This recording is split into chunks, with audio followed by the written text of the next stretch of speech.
Magandang araw po sa inyong lahat, lalo na sa ating mga pinuno, kawal at kawani na hukbong katihan ng Pilipinas. Ako po si Father Dion ng Post-Catholic Chaplain ng Headquarters and Headquarters Support Group, Philippine Army. At ito po ang salita ng Diyos, ang ating gabay. Ngayon po ay May 11, 2025, ng ika-4 na linggo ng pagkabuhay. Ang linggong ito ay hindi po isang pangkaraniwang linggo.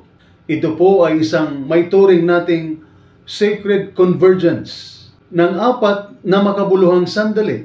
Una, ngayon po ay linggo ng mabuting pastol, kung saan pinagninilayan natin si Jesus bilang pastol na kailanmay hindi iniiwan ang kanyang kawan. Pangalawa, ipinagdiriwang din natin ang araw ng mga ina, kung saan pinararangalan natin ang mga ina na gumagabay, nag-aaruga, at nagmamahal ng may pusong tulad ng isang pastol. Pangatlo, ang pagkakahalal ng bagong Santo Papa na si Papa Leon or Pope Leo XIV, isang pastol spiritual na mangunguna sa simbahan sa buong mundo. Pangapat, ang lokal at pambansang halalan bukas, kung saan pipili tayo ng mga pinuno na mamuno at magiging pastol ng ating bayan. Sa gitna ng lahat ng ito, maliwanag ang tinig ng Diyos sa Ebanghelyo.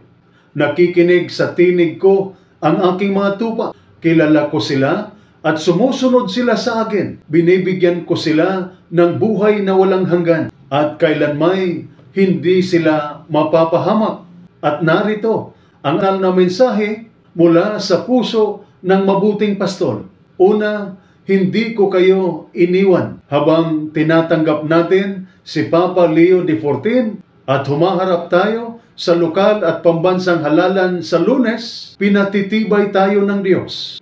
Ako pa rin ang inyong pastol. Hindi ko iiwan ang aking simbahan, hindi ko iiwan ang aking bayan. Ang pagkahalal kay Papa Leo XIV, ang kauna-unahang Amerikanong Papa, ay hindi lamang makasaysayan, kundi sagrado. Ang pagkakatapat ng kanyang unang linggo sa linggo ng mabuting pastol ay patunay. Ako pa rin ang namumuno, ako ang tunay na pastol. At sa ating bayan, habang marami ang nagdadalawang isip sa pagpili ng mga leader, narito ang paalala ng Diyos.